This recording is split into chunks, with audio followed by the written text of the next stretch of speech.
దేవుని యొక్క వాక్యం చదువుకున్నాం. పరిశుద్ధ గ్రంథం నుంచి అపోస్తలుడైన పౌలు తిమోతికి రాసిన మొదటి పత్రిక 6వ అధ్యాయం 6వ వచనం నుంచి చదువుకున్నాం.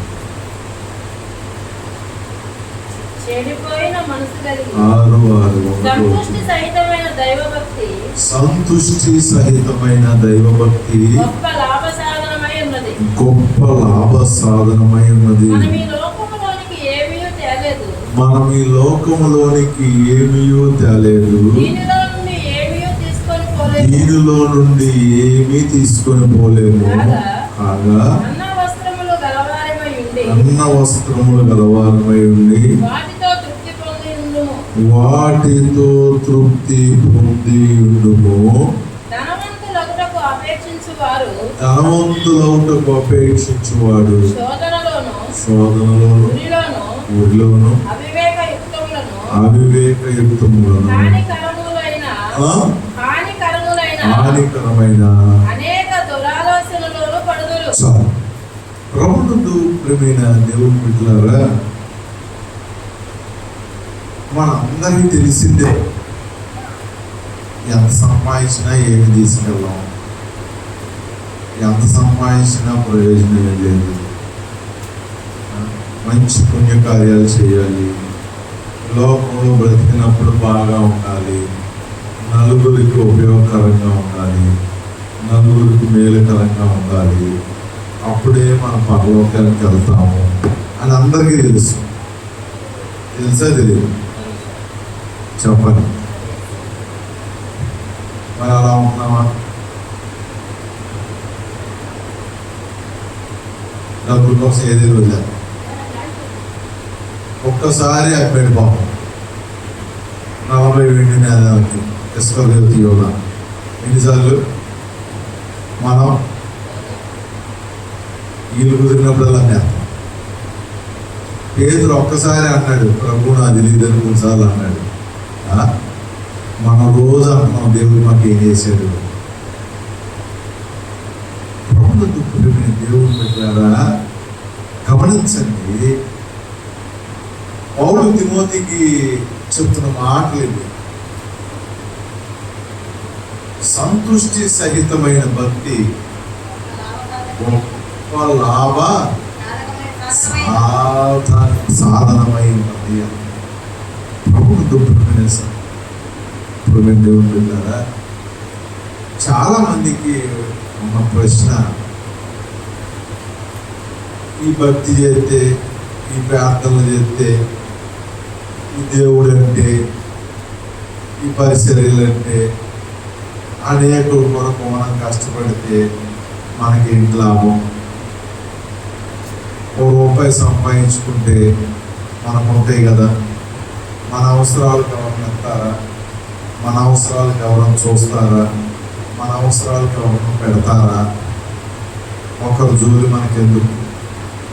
దానికి వాళ్ళు ఉన్నారులే, వీళ్ళు ఉన్నారు కదా, వాళ్ళ పని అదే కదా, వాళ్ళని కలిసి వచ్చింది కదా, వాళ్ళని పిలిచాడు కదా, మనల్ని పిలవలేదు కదా, మన పని మనం చేసుకుందాము, మన ₹1 సంపాదించుకుందాము, మన బిడ్డలకి భవిష్యత్తు తరాల వారికి మనం జాగ్రత్త చేయటం మంచిది కదా అనుకొని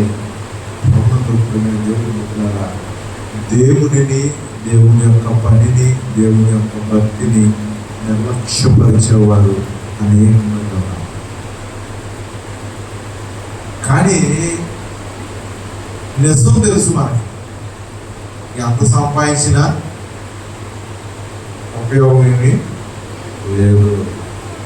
మనం సంపాదించింది మన తర్వాత వాళ్ళు ఉంచుతారన్న గ్యారెంటీ లేదు. అన్నీ తెలిసిన దానికో ప్రయాసం. మనకి ఏది మేలుకరమైందో తెలిసినా దాని కొరకు కాకుండా దుష్టుడు జీవించే దాని కొరకే ప్రయాసం. ప్రభునందు దేవుడు బిడ్డలారా, అందుకనే పౌలు చెప్తున్నాడు, సంతుష్టి సహితమైన దైవ భక్తి. దేవుడి కొరకు పూర్తిగా భక్తి చేసేవారు. సగం భక్తి, సగం దేవుడు, సగం విశ్వాసం. అవసరానికి దేవుడు, అవసరం తీరినాక లోకం. చాలా మంది ఈ రకమైన భక్తిని కడతా ఉంటారు.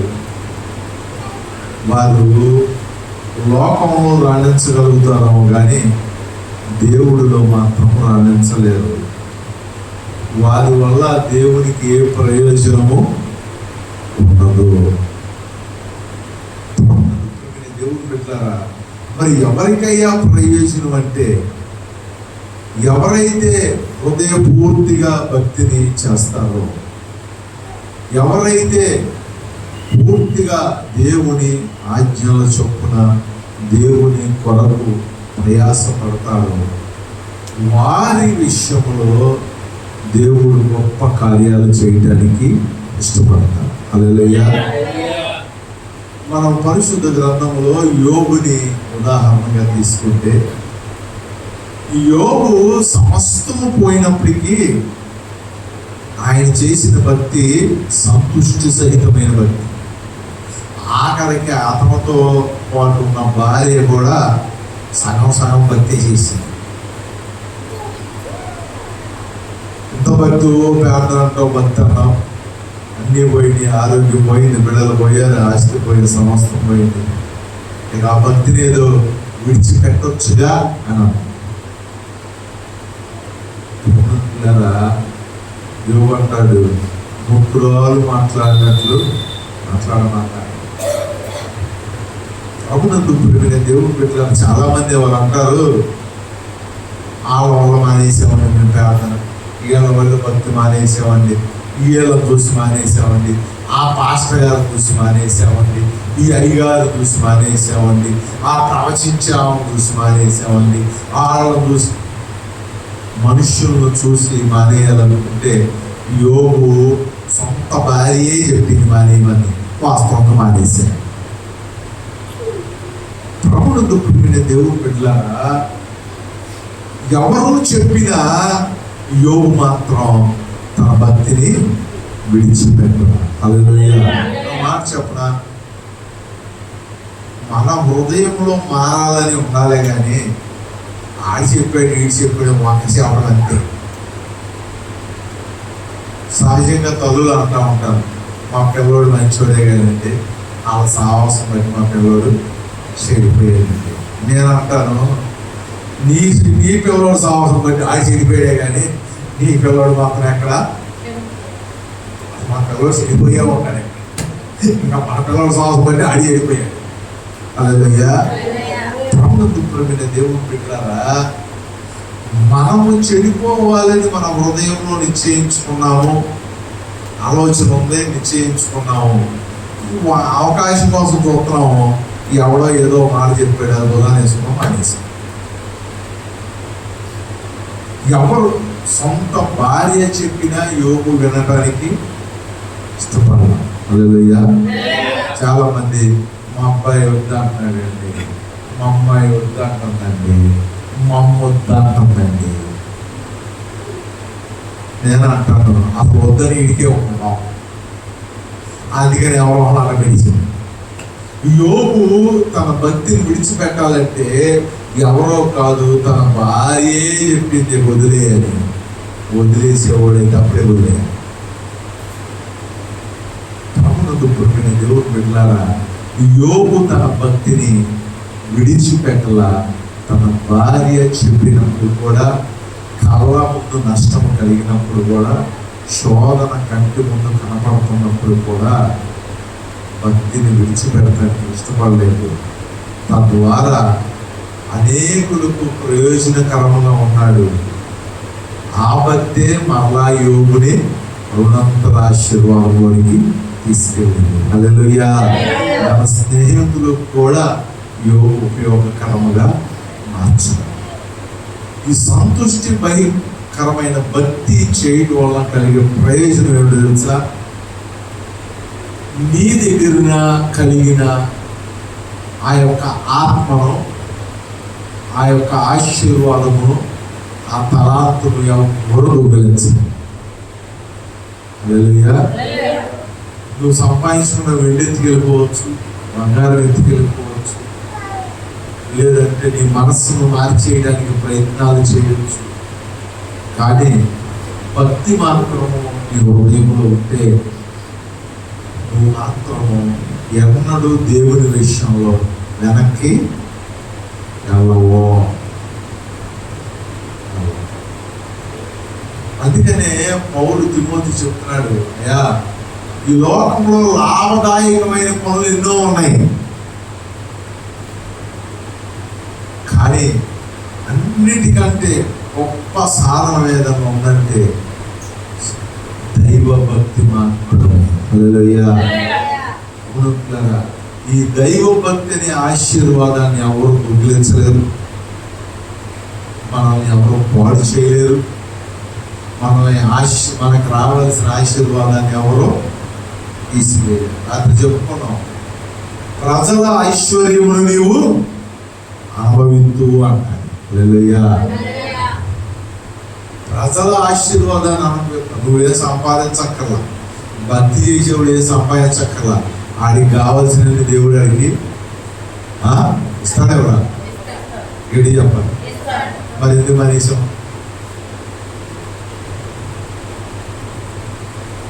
ఇస్తాడని తెలుసు కానీ మానేస్తాం. అదే అందుకనే చెప్తారు, ఎరిగి ఎరిగి చెడిపోతున్నాయ్యా, తెలిసి పడిపో.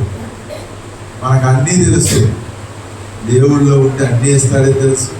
దేవుడు మనల్ని జ్ఞాపకం చేసుకుంటాడు, ఆత్మతో నింపుతాడు, కృపవరాలు ఇస్తాడు, వాడుకుంటాడు, ఘనతిస్తాడు, మహిమిస్తాడు. దేవుడు మనకి లోకంలో గొప్ప ఖ్యాతి ఇస్తాడు, అన్నీ తెలుసు. కానీ అది వద్దనుకో, ఎంత దౌర్భాగ్యం వచ్చింది, ఎంత దుష్టుడు మన మీద ఏలుబడి చేస్తున్నాడు. అన్ని వాక్యాలు ఎట్టా, ఇన్ని ప్రార్థనలు కొత్త, అన్ని ప్రార్థనలు చేస్తా కూడా మనం చేయాల్సిన దారిలో, వెళ్ళవలసిన దారి తప్పిపోతున్నాం అంటే దేవుడు ఇట్లా మన ఆత్మీయ స్థితి ఎంత భయంకరంగా జారిపోతుందో మనం పరిశీలన చేసుకోవాలి. అందుకని ఈ లోకములో సంపాదించుకుంటాక అనేక గొప్ప మార్గాలు ఉన్నాయి, కానీ దైవభక్తి అనే యొక్క సాధనము అది చాలా గొప్పది, గొప్ప ఆశీర్వాదకరమైనది. అంతేకాదు ఇహమందు పరమందు ఈ సాధనానికి వేరు. ఈ లోకంలో మనం పడే కష్టం ఈ లోకం వరకే ఉంది. అందుకని నెక్స్ట్ కంటిన్యూస్ లో చెప్తున్నాడు, చదువు. ఉన్నది చెప్తున్నాడు, అయ్యా ఈ సాధనాన్ని ఏర్పరచుకోకుండా, ఈ భక్తి సాధనాన్ని ఏర్పరచుకోకుండా ఈ లోకం శాశ్వతం అనుకున్న వారికి దేవుడు చెప్తున్నాడు, ఈ లోకంలోనికి ఏది మనం తేలేదు, దీనిలో నుండి ఏమీ తీసుకొని పోలేదు. ఇది ఎక్కువగా చచ్చిపోయిన దగ్గరికి వెళ్ళి చెప్పుకునే మాట. మనం చెప్పుకుంటాం, అంటాం, శిష్యు అంటాం, అయ్యో అయ్యో అంటాం. తెల్లారి పొద్దు నుంచి మనం కూడా చేసేది అది. ఈ దైవ భక్తి అట్లా అని మీరు అన్ని మానేమని కాదు, ఈ భక్తిని విడిచిపెట్టకుండా దీన్ని సాధనంగా చేసుకోమని చెప్తారు. చాలా మంది దీన్ని విడిచిపెట్టేసి దేన్ని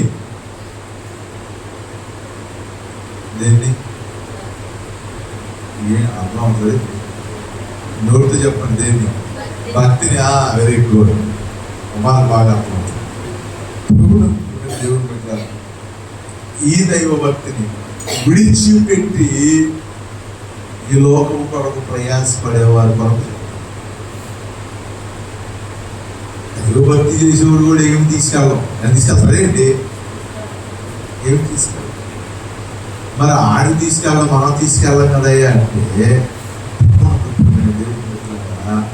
ఇహమందు పరమందు దేవుడు మనకి నూరంతల దీవెన ఆశీర్వాదాన్ని దాచి ఉంచాడు. నిత్య ఆనందమునకు మనము వారసులం. హల్లెలూయా. దేవుడు బిడ్డలారా, ఈ లోకంలో ఏది మనము తీసుకురాలేము, ఏది మనము తీసుకెళ్ళలేము. కానీ ఒక్క నిమిషం ఆగరా, నేను మాట చెప్తున్నా, ఏమి తీసుకెళ్ళాం కానీ 4 ఆత్మలు మాత్రం తీసుకెళ్ళాలి. భౌతికంగా ఏమి తీసుకెళ్ళాం కానీ ఆత్మీయంగా మనతో పాటు యేసు ప్రభు సిలువలో దొంగతో అంటాడు, నిశ్చయముగా నీవు నాతో పాటు. హల్లెలూయా. అంటే ఏం తీసుకెళ్ళాడు ప్రభు? ఆత్మను తీసుకెళ్ళాడు. నీవు నేను భక్తి చేస్తున్నావు, ఏం చేస్తావు, ఏం తీసుకెళ్తావు, ఏం చేస్తావు అంటే భౌతికంగా మనం ఏమి తీసుకెళ్ళలేము. కానీ ద్వారా 4 ఆత్మలు మాత్రం ప్రభు ఎదుట నిలబెట్టగలం. హల్లెలూయా. ప్రభు సిలువలో ఒక్క ఆయనైనా తీసుకెళ్ళి నువ్వు బతికినంత కాలంలో గొప్ప భక్తి చేసి ఒక్కరినైనా ప్రభు ఎదుటకు నిలబెట్టగలిగితే నీ అంత గొప్పడు భూమి మీద ఇంకొకరు ఎవరో లేరు. హల్లెలూయా. ఒక్కరిని, ఒక్క కుటుంబాన్ని మేము ప్రార్థన చేసేవాడు, ప్రభువా జనాలందరినీ నేను ఊరంతా ఏం మార్చక్కర్లేదు, మార్చలేను కూడా. ఒక్క వ్యక్తినైనా ప్రభు యొద్దకు నడిపించే పంపివయ్యా. ఒక్క వ్యక్తి అయినా మేము పలానా ద్వారా రక్షించబడ్డాము, పలానోళ్ళు దేవుడు మమ్మల్ని పరిచయం చేశారు, దేవుడి యొద్దకు నడిపించారు అనే సాక్ష్యము ఎంతమందు పరమందు ఉండే వాక్యాన్ని ప్రభువా ఊరు జనం అందరూ మార్చేసి ఓ జనాలు ఒక్కరు రక్షించబడితే పరలోకం, ఒక పాపి మారు మనసు పొందితే పరలోకంలో గొప్ప విందు. ఒక్కరిని ఆ ఒక్కరి కొరకే ప్రయాసపడ దేవుడి బిడ్డలారా. అందుకని ఈ లోకంలోకి వచ్చి మనం ఏమీ తీసుకెళ్ళలేము. కానీ గమనించండి, ఆత్మీయంగా 4 ఆత్మలు మాత్రం మనతో పాటు ఎక్కడికి గడియ పదం. సహజంగా మనం అనుకుంటూ ఉంటాం, వీడు చచ్చిపోయిన వారానికి ఆయన చచ్చిపోయాడు. ఏమంటారు తెలిసినప్పుడు, వీడాన్ని తీసుకెళ్ళిపోయాడయ్యా. ఎక్కడ తీసుకెళ్ళాడు? నరకాన్ని తీసుకెళ్ళాడు. కానీ నువ్వు ఎక్కడ తీసుకెళ్తావు తెలుసా? పరలోకాన్ని తీసుకెళ్ళావు. దేవుని బిడ్డలారా, గమనించండి, ఈ భక్తి వల్ల, ఈ పరిపూర్ణమైన భక్తి వల్ల, ఈ దేవుని కొరకు శ్రమైన, కష్టమైన, నిందైన, అవమానమైన, బాధలైన ఈ భక్తి వల్ల అమ్మ చెప్పిన సాక్ష్యం, తల్లిగా ఆశ చెప్పింది, నా పిల్లడే కలెక్టర్ అవ్వాలని లేదు, నా పిల్లడే పెద్ద బండి మీద తిరగాలని లేదు, నా పిల్లడి దేవత మేడ కట్టాలని లేదు. కానీ దేవుడి మందిరంలో, దేవుని పనిలో ఏంటిది? సాక్ష్యము కాపాడుకొని దేవుడే పలికించాడు అమ్మాయి. సాక్ష్యాన్ని కాపాడుకొని దీన్ని చివరిదాకా పెళ్ళిళ్ళు, పిల్లలు, ఎన్ని సహజం అప్పులు, నిందలు, అనారోగ్యాలు ఇవన్నీ జరుగుతూనే ఉంటాయి. నేను కూడా చెప్పాను, ఇవన్నీ కామన్. భక్తి చేసేవాడికి అనారోగ్యం రాదా? భక్తి చేసేవాడికి జ్వరం రాదా? భక్తి చేసేవాడికి అప్పులు అవ్వ, భక్తి చేసేవాడికి నిందలు, అంటే సహజం. మీరు ఎప్పుడైనా గుర్తుపెట్టుకోవాల్సింది ఏంటంటే, నేను బాగా ప్రార్థన చేస్తున్నాను, నేను భక్తి చేస్తున్నాను, నాకు ఏమీ రాకూడదు అనుకుంటున్నాయి పెద్ద తప్పు. బాగా చేసేవాడికి ఎక్కువ బాధ. బాగా చేసిన యోగికే వచ్చినాయి కానీ బాగా చేయడానికి ఎవరికి రా. ఇవి సహజం. వీటిని ఒక పక్కన చూడాలి, భక్తిని మరో పక్క చూడాలి. ఇలా చూసినోడు మాత్రమే కాపాడుకోగలుగుతాడు, సాక్ష్యాన్ని దేవుడిలో రాణించగలడు. నువ్వు వచ్చే ప్రార్థన, ఆదివారానికి వచ్చే ప్రార్థన, నేను పని మానుకొని వస్తున్నా, డబ్బులు పోగొట్టుకొని వస్తున్నా, నేను డబ్బులు ఖర్చు పెట్టుకొని వస్తున్నా, నేను ఆడిలాగా ఉంటలా, నేను ఈడిలాగా ఉంటలా అని 10 ఏళ్ళు భక్తి కట్టేవనుకో, నువ్వు ఎక్కువ కాలం నిలబడదు. అదే ఈ లోకంలో శరీరంతో ఉన్నంత కాలం ఆ బాధలు పడాల్సిందే. అనేకుల్ని స్వస్థపరిచిన పౌలు గారే తన శరీరం ఉన్న బాధ కొరకు ప్రార్థన చేస్తే నా కృప నీకు చాలు అని ఉన్నాయన్నాడు దేవుడు. హల్లెలూయా. మనమంతా బాబా నువ్వు మంచి ఆరోగ్యం ఇచ్చేస్తే, నన్ను బాగా చెడు ఆరోగ్యం ఇస్తే పరిగెడతానయ్యా. ఎప్పుడయ్యా నువ్వు పరిగెడతావు? ఆరోగ్యం నువ్వు బాగా పరిచయం చేసేస్తావు, ఆస్తి పరుడు చేయడు, నువ్వు బాగా గొప్ప పనులు చేసేస్తావు, డబ్బున్నోడు చేయడు, నువ్వు బాగా దశభాగాలు ఇచ్చేస్తావు, ఉద్యోగస్తుడి చేయడు. నువ్వు దానికి దీనికి లింక్ పెట్టి తిరిగినంతకాలం నువ్వు ఆత్మీయంగా భక్తి కట్టలేవు.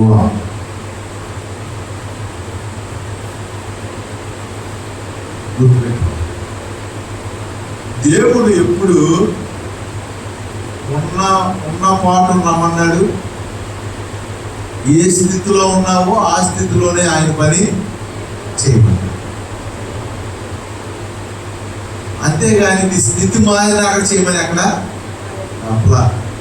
అట్లా జరగదు కూడా. హల్లెలూయా. అప్పుడు నేను దేవుడు పెట్టారా గమనించండి. అందుకనే దేవుడు చెప్తాడు, దేవుని శక్తిని ఆధారం చేసుకోవాలంట. మన స్వనీతి మీద ఎన్నడూ మనం ఆధారం పడకూడదు. మన భక్తి, మన ప్రార్థన, మన విశ్వాసం, మన తలాంతులు, మన టాలెంట్ ప్రభువుని ఎన్నడూ పనికిరాదు. మన పరిశుద్ధత, కొంతమందికి పరిశుద్ధత గర్వం కూడా ఉంటుంది. మన పరిశుద్ధత ఆయన ముందు మురికి గుడ్డల్లా కనపడుతున్నాయి. ప్రభుత్వ దేవుడు పిల్లారా, ఎన్నడూ వీటిని ఆధారం చేసుకోవాలి. భక్తిగా ఉండాలి, దేవుళ్ళలో నిలబడాలనుకున్నవాడు ఈ లోకంలో జరిగే బాధలు, శ్రమలు జరుగుతూనే ఉంటాయి. వాటికి వీటికి సంబంధం లేదు. నువ్వు ఆడికి వీటికి లింక్ పెట్టిన రోజులు పడిపోతావు. ఆడికి వీటికి లింక్ పెట్టామంటే సైతాన్ని హృదయంలోకి వచ్చేసింది. దేని పని అది జరుగుతూనే ఉన్నారు. ఈ భక్తి చేసేవారు గొప్ప లాభసాధన. భక్తి చేయని వాళ్ళంట దేవుడు చెప్తున్నాడు, లోకంలో ఏమి తీసుకురాలా, ఏది తీసుకెళ్ళాలి. చదువు కింద అప్పుడు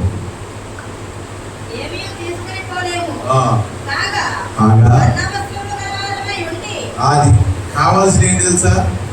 అయ్యా ఈ భక్తి చేస్తే అన్నం ఎవరు పెడతారు, బట్టలు ఎవరు పెడతారు? అన్నం లేక చచ్చిపోయాడు ఎవడో, బట్టలు లేక చచ్చిపోయాడు ఎవడు.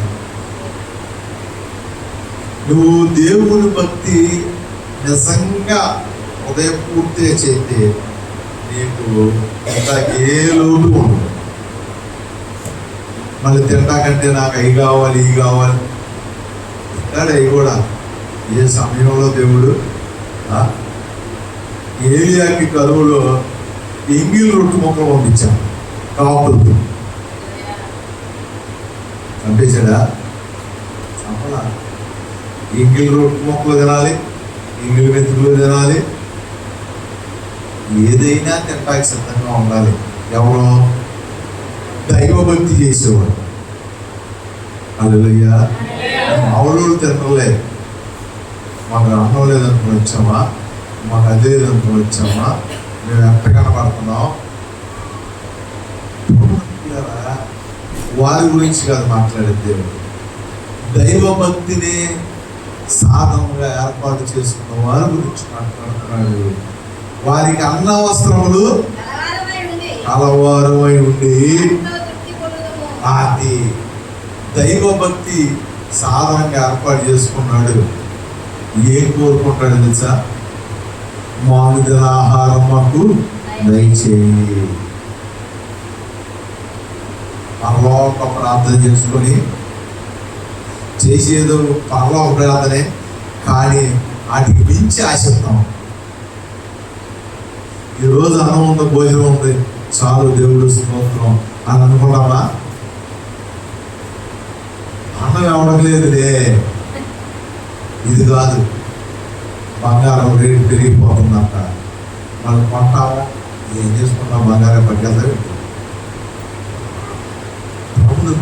దేవుడు బిడ్డలారా గమనించండి, దైవ భక్తి సాధనంగా ఏర్పరచుకున్న వాడికంట అన్నవస్త్రాలకు లోటే లేదు.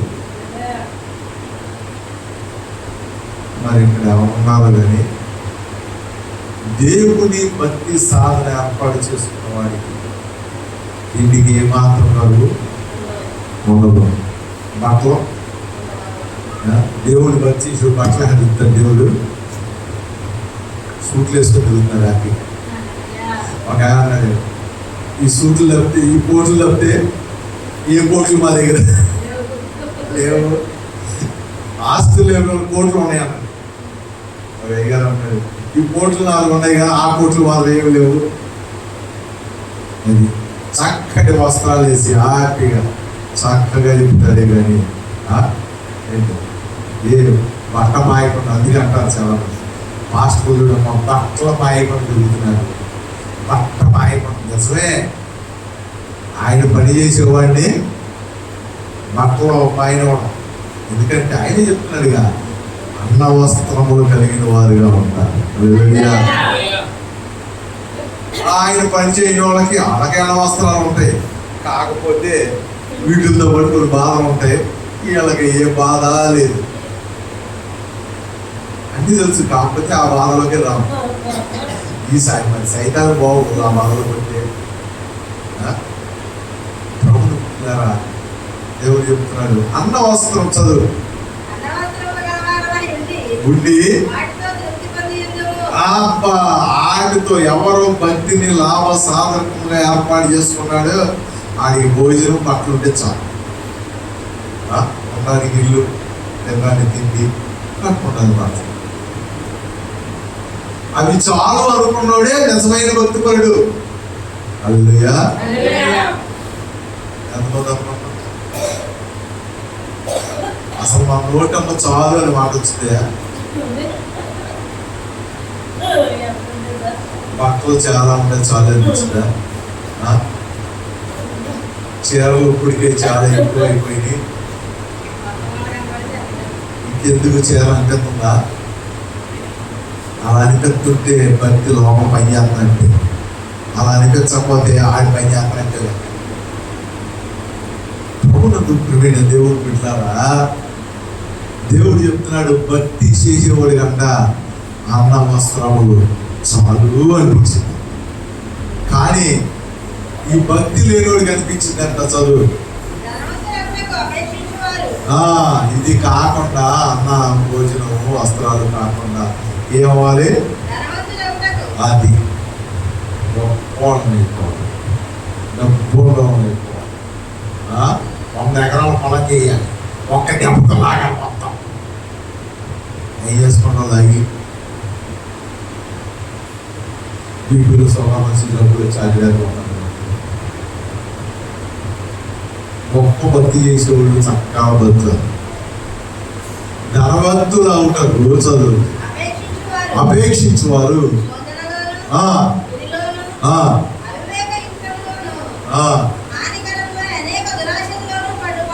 అది ఈ డబ్బు కావాలనే ఆశ భక్తిలోంచి బయట తీసుకెళ్తాం, ప్రార్థనలోంచి బయట తీసుకెళ్తాం, విశ్వాసంలోంచి బయట తీసుకెళ్తాం. తద్వారా ఆ దురాశ, ఆ అవివేకము మనం ఊరికి, బాధలకి, రోగాలకి, శ్రమలకి అప్పగించింది. ఇక చూడు, ఇది వదిలేస్తాం, దాన్ని పట్టుకుని పాటలు పరిగెడతాం. హల్లెలూయా. అందుకని దేవుడు చెప్తున్నాడు, ధనవంతుడిని దేవుడు చేయాలి. అందుకే చెప్తాడు, యెహోవా ఇచ్చు ఆశీర్వాదము ఎన్నటన్నటికి ఆశీర్వాదం. ధనవంతుడిగా దేవుడు చేయాలి, కానీ మనుషులు ఎంతకాలం చేస్తారు? మనుషులు ధనవంతుల్ని అవ్వాలనుకున్న వాళ్ళల్లా ఇప్పుడు చెప్పిన ఆ సమస్యలను పడిపోతారు. ఎవరైతే అన్నవస్త్రములు చాలు, దేవునిలో ఉంటే చాలు, దైవభక్తి ఉంటే చాలు అనుకుంటాడు, వాడిని దేవుడు చేస్తాడు ధనవంతుడు. హల్లెలూయా.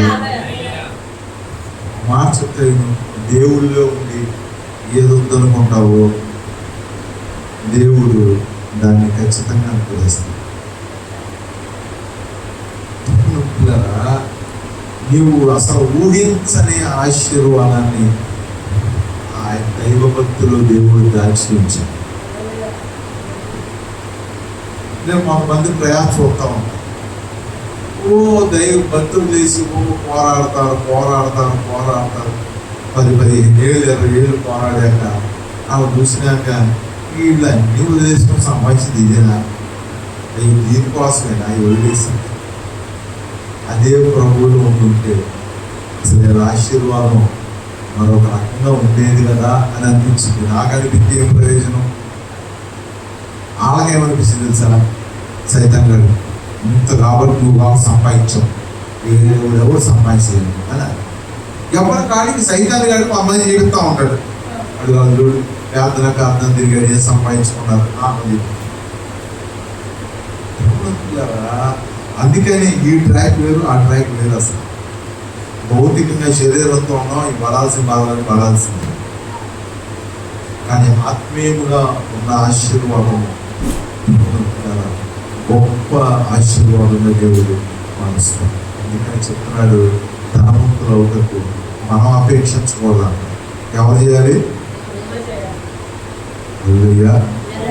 దాని కొరకు దేవుడిని విడిచిపెట్టేసి, భక్తిని విడిచిపెట్టేసి, ప్రార్థన విడిచిపెట్టేసి, విశ్వాసాన్ని విడిచిపెట్టేసి, తద్వారా శోధనలోను ఊళ్ళోను పడిపోయే ప్రమాదం. అట్లని దేవుడు మనకి ఏమి ఇవ్వడా అంటే అన్నీ ఇస్తాడు. ఒక మనిషి బ్రతకడానికి కావాల్సిన సమస్తం ఇస్తాడు. ఆయన ఎక్కడ మనం తలదించుకునే తెచ్చు, ఆయన ఇచ్చే ఆశీర్వాదము ఎన్నటన్నది నీ బిడ్డల తరాన్ని దేవుడు ఆశీర్వాదం ఇస్తాడు. ఇప్పటికైనాను నువ్వు భక్తిని ఆధారం చేసుకున్నట్టు సంతుష్టి సహితమైన భక్తి, సగం భక్తి, కొద్దిగా అట్లుంటా కొద్దిగా ఎత్తుకుంటా, ఇటు దేవుళ్ళలోనే ఉంటాడు, అప్పుడప్పుడు అడ్డిల్లో ఉంటాయని ఆ భక్తి కాకుండా కరెక్ట్గా సంతృష్టిగా పరిపూర్ణమైన దేవుళ్ళు మనం ఉండడానికి ప్రయత్నం చేస్తే దేవుడు మనకు సహాయం చేస్తాడు.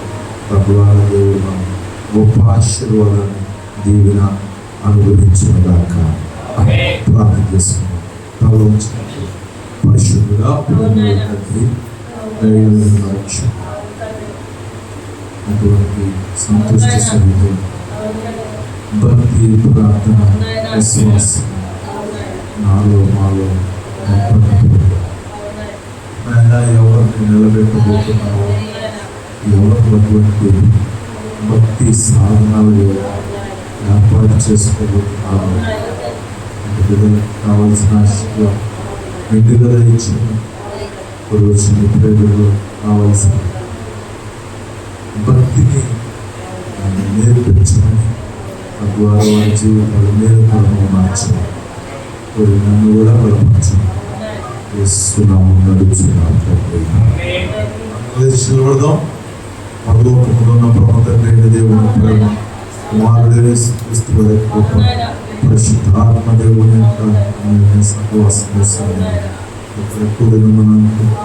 ఎవరైతే నటి భక్తిని లాభసాధకంగా చేస్తున్నారో అటు బిడ్డలకు దేవుడు సదాకాలంతో దేవుని దీవించి ఆశీర్వదించుగాక.